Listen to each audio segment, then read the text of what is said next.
That was our top stack from week 2, combining for over 63 fantasy points.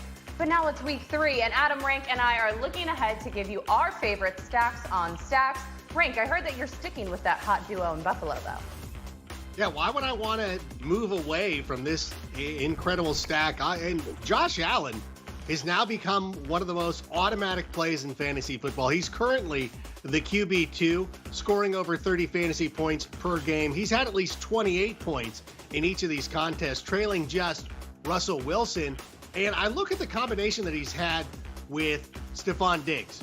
And the trade during the offseason we thought was great because Josh Allen is one of the better downfield throwers, or at least he loves to throw the ball deep, and Diggs, that's his specialty. We weren't quite sure how quickly the two would have this chemistry, but it's been remarkable that it's happened so early in the season. I love it. That was one of my favorite stacks from last week, and I think going forward for the rest of the season. But I'm looking at Dak Prescott and Amari Cooper. Now, Dak is rocking with almost 30 fantasy points per game, ranking 5th amongst quarterbacks. With 358 passing yards, Dak is connecting with receivers across the board, but he also has a special connection with Amari Cooper. Cooper has had 16-plus fantasy points in both games this season and has a nice matchup against the Seahawks, who have allowed the most fantasy points and receiving yards per game to wide receivers this season. Yeah, that's a great Who's next one. up on your list? I'm going to take DeAndre Hopkins and Kyler Murray.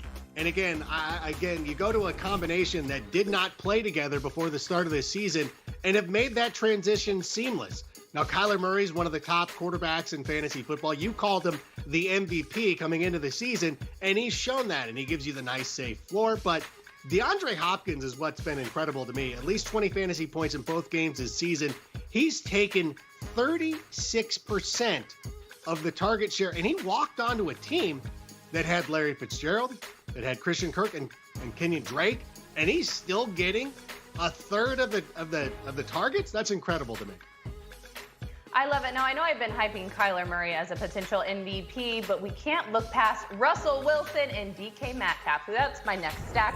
Now, speaking of the matchup between the Seahawks and the Cowboys earlier, DK Metcalf and Russell Wilson are in for another monster week. Wilson has had 4+ passing touchdowns in both games, giving 2 of those to Metcalf, who's had a touchdown in every single game. Now, Metcalf, who's had 19+ fantasy points per game, is poised to show out alongside his QB, so make sure you get them in your starting lineup. Rank, who you got next? Well, I do want to say one thing about Seattle, though, is that you could go with either wide receiver in that one and go with DK or Tyler Lockett. As a matter of fact, that's the best stack, is having those 3 players. But I also love this combination in New England, Cam Newton and Julian Edelman. Obviously, in week 1, we didn't see a lot of Cam Newton's passing prowess, throwing for 155 yards in that game. But what we saw on Sunday night was pretty incredible. And now he's got a pretty good matchup against the Raiders, who've allowed the 7th most total yards per game this season. Julian Edelman is the receiver that he's constantly looking for. I know N'Keal Harry is somebody who he also likes to target. But it's Julian Edelman, and that is a nice combination. And now, if we can just see Cam throw it, he doesn't have to throw it as many times as he did in Seattle. But if he comes close to that, I think this is a very nice stack. Because, again, all 3 quarterbacks that I'm picking also give you that safe floor with their rushing. I love it, and I'm really excited about Cam Newton. I know you were hype on him all preseason, and it's paying off. But another guy that was kind of a sleeper, and now he's shined, it's Ryan Tannehill and Corey Davis. Now, Tannehill has had 2+ passing touchdowns in 9 straight games. No other quarterback has had more than 3. Going up against the Minnesota Vikings, who have allowed the 2nd most touchdown passes, he's going to be a must-start with his receiver, Corey Davis.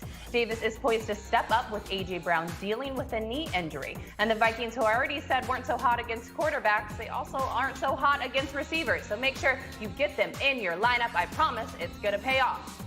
But by the way, that was our Stacks on Stacks. But Rank and I have a new show. It's called Fantasy Bites, and it airs on Thursdays. You can find it at NFL.com, on the NFL Fantasy app, or go to youtube.com/NFL Fantasy Football.